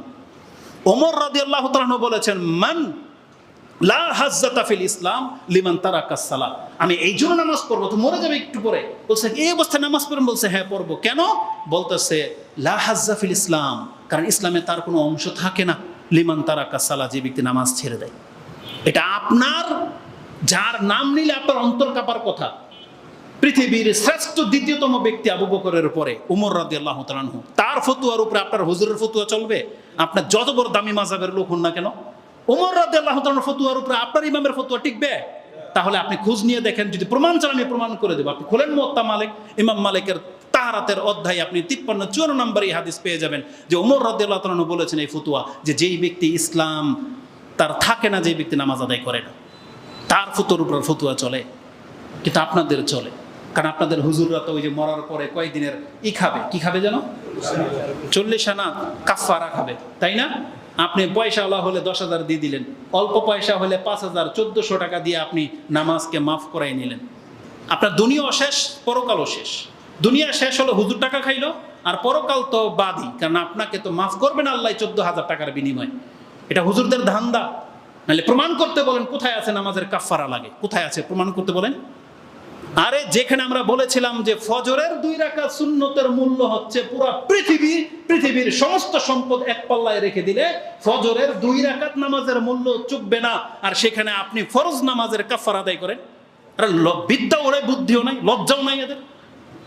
আর তাদের কথা অনুযায়ী আপনারা সালাত আদায় করা ছেড়ে দিয়েছেন, এটা মোটেও কাম্য না।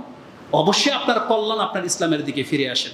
আসুন আমি আপনাকে 2-1টা কল্যাণ দেখাই। আল্লাহ সুবহানাহু ওয়া তাআলা কোরআনে একটা আয়াতে বলেছেন, মানুষ সবসময় নিজের কল্যাণ চায়, কিন্তু কল্যাণ চাইতে চাইতে আবার অকল্যাণও চেয়ে ফেলে। কি? ওয়ায়াদুল ইনসানু বিশ-শাররি দুআআহু বিল খায়র ওয়া কানাল ইনসানু আজুলা। যেটা আপনি সূরা বনী ইসরাইল 17 নম্বর সূরার 11-12 এই আয়াতগুলো পড়েন, তাতে পেয়ে যাবেন। আল্লাহ বলেছেন মানুষ সবাই নিজের কল্যাণ চায়, কিন্তু এর স্বভাব হলো কল্যাণ চাইতে গিয়ে সে অকল্যাণ চেয়ে ফেলে। কারণটা আল্লাহ বলে দিয়েছেন। সেটা কিভাবে হয়? যে তাড়াহুড়া করা। মানে আপনি আল্লাহর কাছে একটা দোয়া করেছেন, চাচ্ছেন এটা হোক, কিন্তু কোনো জবাব আসছে না। আপনার কাছে মনে হচ্ছে যে আল্লাহ হয়তো শুনে নেয়, আর আল্লাহ হয়তো আমার ডাক শুনবেও না। তখন আপনি সিদ্ধান্ত নিয়ে নিলেন, দূর যা হয় হোক, করে ফেললেন। অথচ আপনার উচিত ছিল যে আল্লাহকে যখন ডেকেছেন ডাকতে থাকেন, অপেক্ষা করেন। এটা বিশেষ করে কাদের জন্য?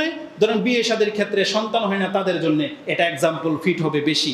আপনি বিয়ে করেছেন 5 বছর হয়ে গেছে, ডেকেছেন হয়তো আল্লাহকে 5 বছরেই ডেকেছেন, তারপরে কেউ কান পড়া দিলেও তোর আল্লাহ তোর ডাকে শুনবে না বা তোর ডাকে আল্লাহ শুনবে, তো যা একটু মাজারে গিয়ে একটা খাসি মুরগ জবাই করে দিয়াই, আপনি গেলেন। এই যে তাড়াহুড়া, এটা হচ্ছে তাড়াহুড়া। কেন তাড়াহুড়া?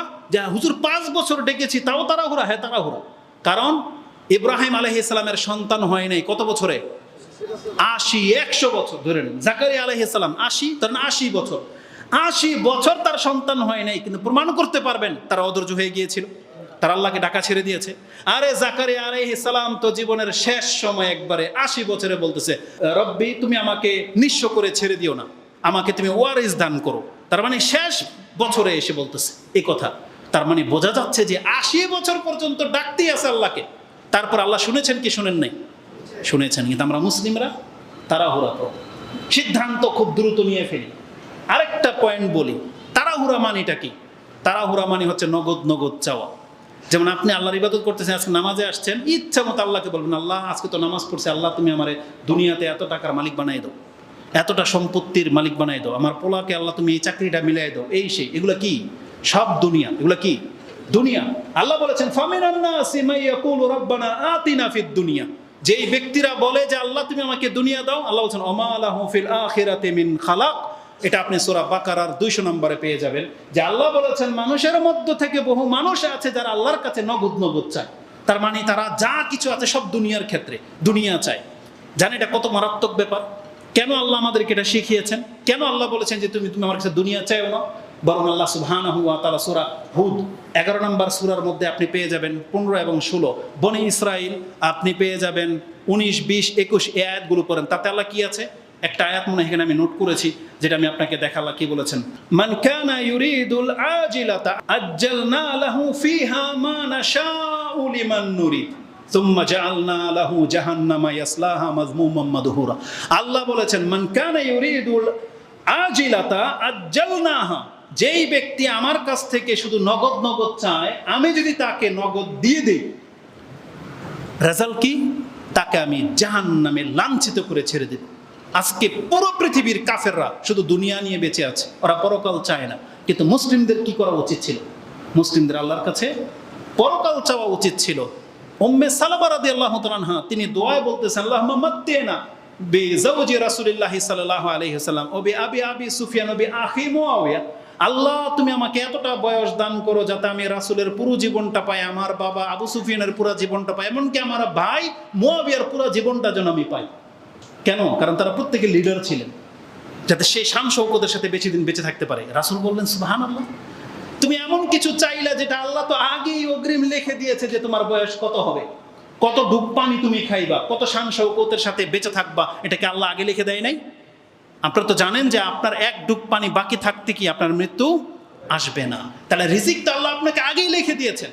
বলছেন বরং তুমি যদি চাইতে আল্লাহর কাছে আল্লাহুম্মা আফিনি মিন আযাবিল কবরি ওয়া আযাবিন নার ফাকানা খাইরাল লাকি, বরং তোমার দোয়াতে তো উচিত তুমি আল্লাহর কাছে বলবা আল্লাহ তুমি আমার কবরের আযাব এবং জাহান্নামের আযাব থেকে আল্লাহ নিরাপত্তা দিয়ে দাও।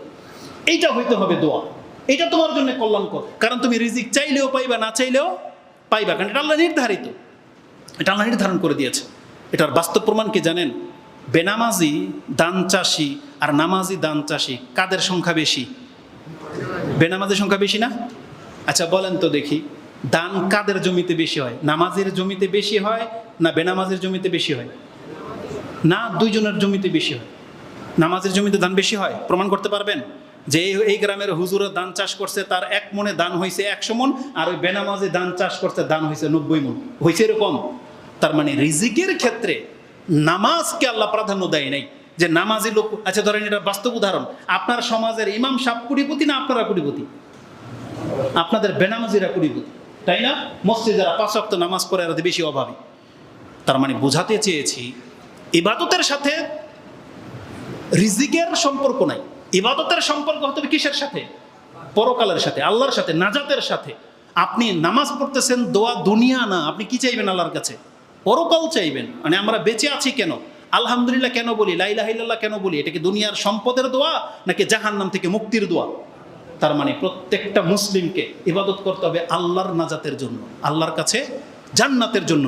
আমার বক্তব্য করে দেব, সংক্ষিপ্ত করে দেব। দোয়া শিক্ষা দিয়েছেন কিভাবে আপনি আল্লাহর কাছে কল্যাণ চাইবেন। এই দোয়া, সেই দোয়াটি মুসনাদে ইবনে মাজাতে রয়েছে। হাদিসটি ইবনে মাজাতে 3846 পেয়ে যাবেন। আয়েশা রাদিয়াল্লাহু তাআলা বলেন, আল্লামানি রাসূলুল্লাহ সাল্লাল্লাহু আলাইহি ওয়াসাল্লাম হাযা দোয়া, আমাকে এই দোয়া শিক্ষা দিয়েছেন। সেটা কি? যে তুমি বলবো আল্লাহুম্মা ইন্নী আসআলুকা মিনাল খাইরি কুল্লি আজিলিহি ওয়া আজিলি মা আলিমনা মিনহু ওয়া মা লাম না'লাম। আমি বহু বচনে পড়লাম, যদি এক বচনে আছে যে আমরা দোয়া করবো কি, আল্লাহুম্মা ইন্নী আসআলুকা মিনাল খাইরি কুল্লি, আল্লাহ যত কল্যাণ আছে আল্লাহ সেটা আমি তোমার কাছে চাচ্ছি। আজিলিহি ওয়া আজিলি, দুনিয়াতে এবং পরকালে।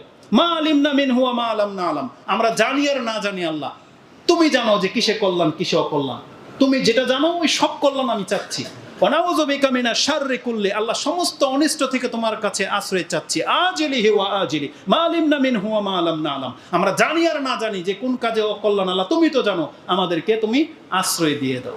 এবং তুমি বলবা আল্লাহুম্মা ইন্নী আসআলুকা খায়রা মা সালাকা আবদুকা ওয়া নাবিয়ুকা মুহাম্মাদিন সাল্লাল্লাহু আলাইহি ওয়াসাল্লাম, আল্লাহ আমি তো জানি না যে কিসে কল্যাণ, তবে তোমার নবী মুহাম্মদ সাল্লাল্লাহু আলাইহি সাল্লাম তোমার কাছে যা যা চেয়েছে আল্লাহ আমি তোমার কাছে তা তা চাচ্ছি। ছোট্ট একটা বাক্য না, কিন্তু কত বড় কথা বলেছেন। রাসূল তার জীবনে কত কল্যাণ চেয়েছে আপনি জানেন? জানেন না, কিন্তু আপনি এক কথায় বলে দিলেন আল্লাহ মুহাম্মদ সাল্লাল্লাহু আলাইহি সাল্লাম তোমার বান্দা, পছন্দনীয় বান্দা, তোমার কাছে যা যা চেয়েছে কল্যাণ আল্লাহ তুমি আমি তাই দাও, আমি তাই চাচ্ছি। ওয়া আউযু বিকা মা মাস্তাআযাকা মিনহু নাবিয়ুকা মুহাম্মাদিন সাল্লাল্লাহু আলাইহি ওয়াসাল্লাম, আমি ওই সমস্ত অকল্যাণ থেকে তোমার কাছে আশ্রয় চাচ্ছি যেই সমস্ত অকল্যাণ থেকে মুহাম্মদ সাল্লাল্লাহু আলাইহি ওয়াসাল্লাম তোমার কাছে আশ্রয় চেয়েছে। আর সর্বশেষ যে কথাটা সুবহানাল্লাহ, এর মধ্যে আছে আল্লাহুম্মা ইন্নী আসআলুকাল জান্নাতুল ফিরদাউস ওয়া মা কাররাবা ইলাইহা মিন কাউলিন ওয়া আমাল ওয়া আউযু বিকা মিনান নারি ওয়া মা কাররাবা ইলাইহা মিন কাউলিন ওয়া আমাল, আল্লাহ আমি তোমার কাছে জান্নাত চাচ্ছি, আর যে কাজ করলে কথা বললে জান্নাত পাওয়া যায় সেটা আমাকে দিয়ে করাও। আর আমি তোমার কাছে জাহান্নাম থেকে আশ্রয় চাচ্ছি, যেই কথা বললে যেই কাজ করে ফেললে জাহান্নামে যেতে হয় ওই কথা ওই কাজ থেকে আল্লাহ তুমি আমাকে ফিরাও। এটা কত বড় দোয়া। এবং সর্বশেষ আপনি আল্লাহর কাছে দোয়া করবেন, আপনি বলবেন ওয়া আসআলুকা আন তাজআলা কুল্লা কাদাইন কাদাইতাহু লি খায়রা, আল্লাহ তুমি আমার তাকদিরে যা কিছু লিখেছো আমি সেই তাকদিরের শুধু ভালো জিনিসগুলো তোমার কাছে চাচ্ছি। তার মানে আমার তাকদিরের অকল্যাণগুলো যেন আমাকে স্পর্শ করতে না পারে, আল্লাহ তুমি আমার তাকদিরের ভালোগুলোকেই বহাল রাখো, খারাপগুলোকে আল্লাহ তুমি মিটিয়ে দাও। সুবহানাল্লাহ, এটা হচ্ছে দোয়া। তাহলে আমাদেরকে কি করতে হবে? আল্লাহর কাছে চাইতে হবে। আপনি কল্যাণ চাইবেন, আর প্রত্যেকটা মানুষ যখন জানবেন আপনাকে জানানো হবে এটা কল্যাণ এটা অকল্যাণ, আপনি সেটা মেনে চলার চেষ্টা করেন। এটা রোগীর ক্ষেত্রেও ডাক্তার যেটা বলবে আপনার কল্যাণ এটা, আপনি এটা করেন, ওটা খায়েন না, এটা খাইলে আপনার সমস্যা, খায়েন না, জিহ্বাকে একটু কন্ট্রোল করেন। তারপরে হুজুররা যখন আপনাকে বলতেছে সুদের সাথে জড়ায়েন না, ঋণ করে বাড়ি করার দরকার নেই, আপনি হুজুরের কথাটা মেনে নেন, কারণ আপনি মনে করতেছেন দূর হুজুরের কথার আর কি মূল্য আছে। তাহলে এখানে কি রাসূল এসে কথা বলবে? কে কথা বলবে এখানে? হয় আমি আজকে বলেছি আপনার সন্তান যখন হুজুর হবে উই না বলবে, তাহলে কোরআন হাদিস কে বলবে? আর এই হুজুরই বলবে। কিন্তু আপনি যদি আর কথাটা মূল্যায়ন না করেন, তাহলে কার কথাটাকে অমূল্যায়ন করলে আপনি বলেন তো? মূলত আপনি হুজুরের কথাকে অমূল্যায়ন করেন নাই, আপনি আপনার রাসূলের এবং আপনার রবের কথাকে অমূল্যায়ন করেছেন। কেন? কারণ হুজুর কি নিজের কথাটা বলছে? সুদ হারাম, এটা কি হুজুরের ফতোয়া? কার ফতোয়া? আল্লাহ সুবহানাহু ওয়া তাআলা বলেছেন সুদ হারাম। তাহলে কোরআন হাদিস থেকে যেটা কখন হুজুর বলবে, এই হুজুরদের কথা মেনে নেওয়া ছাড়া আপনার কিন্তু আর পথ নাই। কিন্তু ওই হুজুরদের কথা আপনি অ্যাভয়েড করবেন যাদের কথায় কোনো দলিল থাকে না, যাদের কথা সাপ ব্যাং কিচ্ছা হরিণের কিচ্ছা থাকে, এদের কথার কোনো দলিল নেই। যারা মিলাদুন্নবী পালন করেছে বিনা দলিলে, বলছে দলিল লাগে না, দলিল ছাড়া ইবাদত চলে না, আপনি জেনে নেন। দলিল ছাড়া আপনি রাসূল ইসলামের ভালোবাসা প্রদর্শন করবেন, চলবে না। আচ্ছা বলেন তো দেখি, আপনি ভালোবাসেন বলতেছেন স্ত্রীকে, মাকে, বোনকে, মেয়েকে, আপনার স্ত্রীকে যেভাবে আপনি চুমা দেন আপনার মেয়েকে ওইভাবে দিবেন? আপনি বলতেছেন না তোমার কাছে কৈফিয়ত দিতে হবে না, আমি আমার মেয়েকে ভালোবাসি, এটা ভালোবাসার প্রমাণ, মানবে সমাজ। তাহলে ভালোবাসারও প্রমাণ লাগে। আপনি যখন বলবেন আমি রাসূলকে ভালোবাসি, তাহলে কি নিজের মতো করে ভালোবাসবেন? না, এটা ভালোবাসা না। আপনি টুপি পরা পছন্দ করেন, তাই বলে কি লুঙ্গি খুইলা মাথায় দিবেন? প্রত্যেকটা জিনিসের একটা মাপ রেখা আছে। আল্লাহকে ভালোবাসারও মাপ রেখা আছে। আপনার বাপ মাকে, পীরকে, হুজুরকে ভালোবাসবেন, তারও একটা কি মাপ রেখা আছে। এই জন্য জানতে হবে। আপনি গোরামি করবেন না, রাগ করলে রাগ করতে পারেন। আপনার ধর্ম শিক্ষা নেওয়া ছাড়া আপনার কোনো গতি নেই। এজন্য আপনার বয়স যারা হয়ে গেছে আপনি হ্যাঁ হয়ে যান না। আজ থেকেও আপনি চাইলে আপনি হচ্ছেন আবু বকরের মর্যাদার, এটা নিয়ে নেন এভাবে। আপনি হামজা রাদিয়াল্লাহু তাআলার মর্যাদার, আপনি আব্বাস রাদিয়াল্লাহু তাআলার মর্যাদার, কারণ এই বয়সে তারা ইসলাম গ্রহণ করেছিল না। তাহলে আপনি সেই বয়সের, তাহলে আপনি কেন আব্বাস হইতে পারবেন না? আপনি কেন আবু বকর হইতে চাচ্ছেন না? আপনি কেন হামজা হইতে চাচ্ছেন না? কেন? এটা কি শুধু হলে ওদের জন্য কোরআন নাজিল হয়েছে? না, এটা আপনার জন্য হয়েছে। এজন্য আমি আমার জন্য এবং আমাদের মুসলিম ভাইদের জন্য দোয়া করি, আল্লাহ তুমি আমাদেরকে কবুল করো। আকুলু লিকাউলি হাযা আস্তাগফিরুল্লাহ লি ওয়া লাকুম ওয়া লিসাইরিল মুসলিমিন ফাস্তাগফিরু ইন্নাহু হুয়াল গফুরুর রহিম।